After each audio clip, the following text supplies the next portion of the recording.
And if you don't bloom, you are going in the trash, going in the trash, going in the trash. Hey guys, it's me Astrid, and today I wanted to talk to you about watering Catasetum type orchids as they come out of dormancy. I've successfully brought a few Catasetum type orchids out of dormancy for 2 years in a row now, so I feel confident that I know at least a little bit what I'm doing, enough to keep the plants alive. So take that as my level of expertise. I haven't grown them for decades and decades. I don't have a commercial greenhouse of them, but I have brought them out of dormancy without them dying. So that's where I'm coming from here. I notice a lot of people are having a lot of confusion at this time of year because a lot of catasetums are getting just to the point where, like, some of them I've been watering since a month ago and some of them aren't going to get watered for maybe a few more weeks, but it's getting to that time. So I think it's a good time for me to make a video. Now, there are some rules of thumb that people tell you, and they're good, like they're good to know and understand. But also, my bottom line is that the plant is going to tell you what it wants. So listen to the plant. For those of you who don't know, Catasetum type orchids, as they come out of dormancy and go into dormancy, the dormancy period is extremely dry. If the Catasetum orchids get too wet during this time, especially when you water them too much going into dormancy or watering them too much coming out of dormancy, they will rot. Their bulbs will rot and the plant could potentially die because of that. So that makes them a little tricky. Let's talk about these rules of thumb for watering the Catasetums. The first one, they say, don't water until the new growth is leafed out. That's reasonable. I think that's fine. And the second one is, don't water until the plant has at least a few inches of roots grown down on it. Also a good rule of thumb. But if we follow these rules of thumb as our Bible, we might miss out on some of the nuances and might miss on some of the message the plants are telling us. Let me show you a few plants that are not quite within those rules of thumb that I have started to water, and we'll talk about it. Here we have this plant. This plant has some little tiny growth, and it has some new roots on it. The roots are long enough for someone to say that you could water it, but oops, I'm just breaking that. But the new growth, it's just barely started to leaf out, and I don't know if I should water this or not. But if I look at this back bulb, it's starting to get kind of wrinkled. So I'm going to give this plant a little trickle of water every now and then. This plant should have a little bit. This plant is one of the ones that I've been reacclimatizing from the southern hemisphere. The new pseudobulb that I grew last year is very small because this plant had a growing season that was about a half to a quarter of the length that it should have, because I had to bring it rapidly into dormancy after it was just coming out of dormancy in the southern hemisphere. So this one is a little odd, but let's look at it. It has, you know, a lot of old roots, and it has not really very many new roots at all. And this new little growth on the plant, it didn't even have any leaves at all when I started watering this plant. And this is, what's it called? Catasetum osculatum. So it's a species. And this back bulb was really getting shriveled. The whole plant was getting so shriveled. Look at these wrinkles on everything. That's a sign that it's been pretty shriveled. This plant was getting so small, I said I had better give it water even if this growth is really pretty small compared to what most people say you should water it at, and even though it doesn't really have any roots yet, because this plant was crying out for it. It said, please water me. So I went ahead and did it, and at the end of things, it didn't shrivel. In fact, this back bulb, it plumped right back up to a full size. That's another thing about Catasetums. They can shrivel a pretty decent amount and plump back up to a full size. They're good at bouncing back. But this one definitely got some water in spite of not being in those guidelines. Now I want to show you a couple that are definitely within the guidelines that I'm definitely not going to water for a little longer. So here we've got my Clausia Rebecca Northern Mikabe. Here we can see way down in here is a little tiny new growth. Do you see this little thing down here? You see that? It's very, very small. And you can also see that the back bulb is a little bit wrinkled, not really, but this growth is very, very small. There's hardly any new roots on it. It's so small you can't really see it. And the bulb hasn't really shriveled very much, so this is going to stay crunchy dry. This is my Catasetum Brent's Black Hawk. This one had a very small bulb grow last year because it got knocked out of its pot like 5 times during the growing season, so it didn't get a chance to grow a very big bulb. That said, for the size, this bulb is pretty plump. It's nice and smooth all around.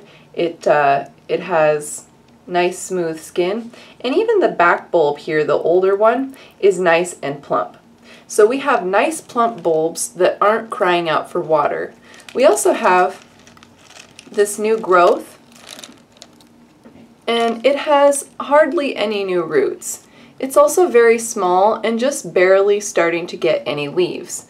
So between the back bulbs not shriveling at all, really, and the new growth not being leafed out and not having really very many new roots at all, I'm definitely not giving this more than maybe a little trickle of water to kind of humidify the leca pellets anytime soon.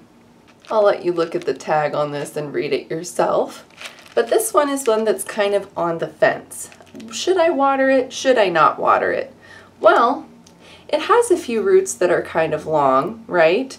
And I think some of them have even managed to go down into the pot. But its back bulbs, aside from this one kind of shriveling up to nothing, which some of the old ones do after a few years, they just shrivel up and feel like this empty, gooey skin. Look at that. Blah. Sometimes they do that. But this one, it's kind of leafed out. It kind of has a few roots. But if we look at the bulbs, we look at what the plant is telling us, this plant says, my bulbs are plump, Astrid. I don't need any water. Don't give it to me. And so this one is not really getting any water. Here's the tag for this guy. This plant, I have been giving a little bit of water. It has some new roots, but they're kind of going into this moss.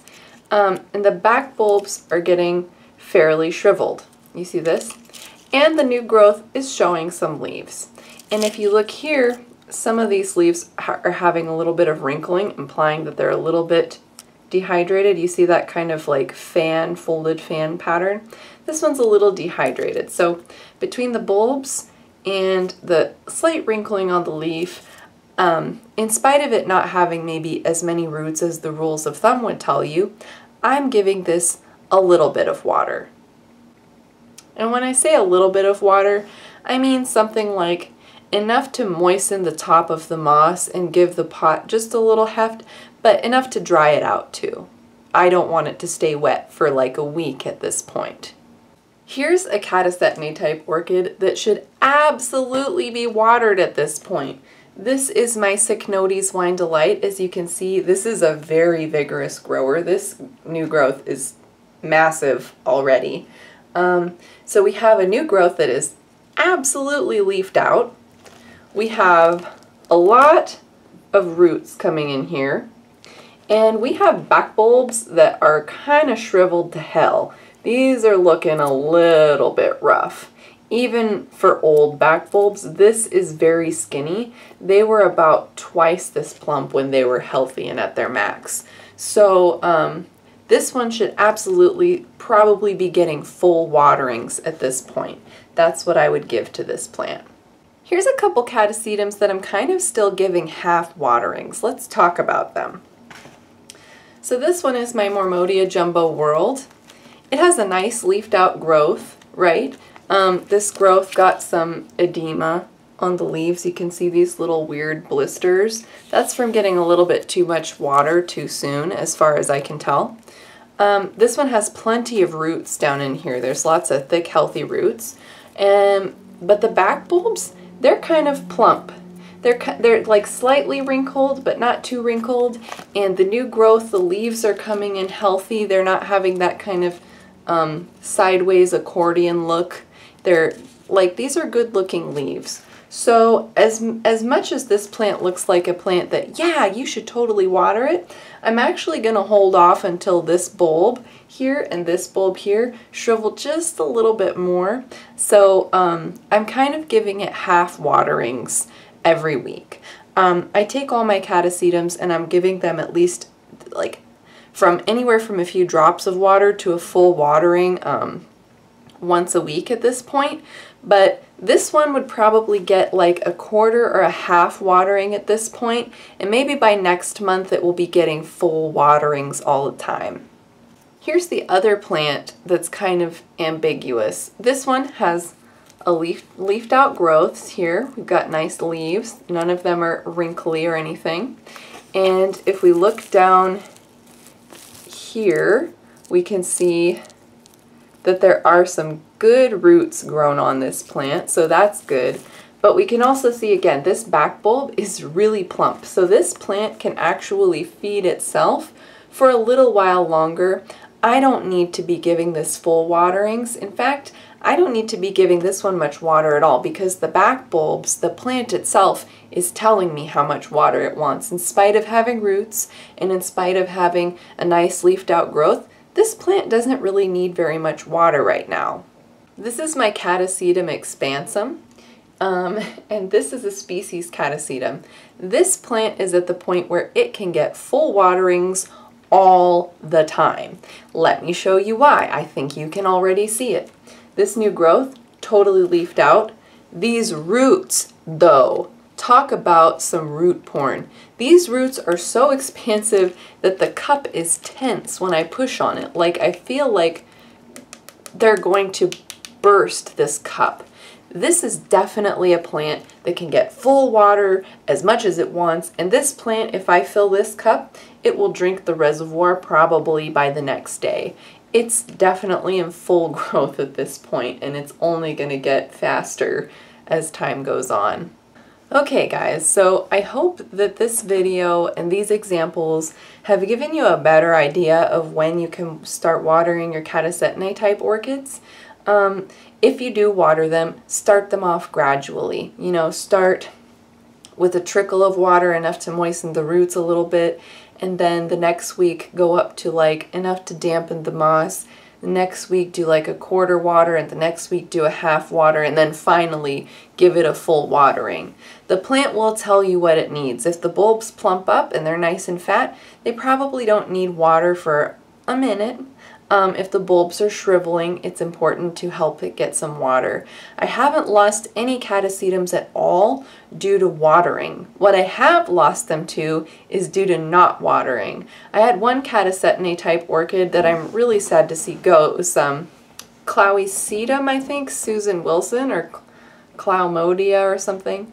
But that one, it got shriveled up, and it actually just up and died on me because I didn't water it when it was asking me for water. So these plants are so diverse and so individual that, you know, any rule of thumb isn't going to really apply to all of them. And especially if you have a small collection, it's good to just, you know, try to figure out what the individuals need. It's kind of fun to do, and it kind of helps you get to know what your plant's like. Thank you guys so much for watching. Please let me know if you have any other questions. Please let me know if you disagree with anything I said here, because I would really like to have a good discussion with people and learn more. And thank you so much for watching, everybody. Happy growing. Have a nice day. Bye.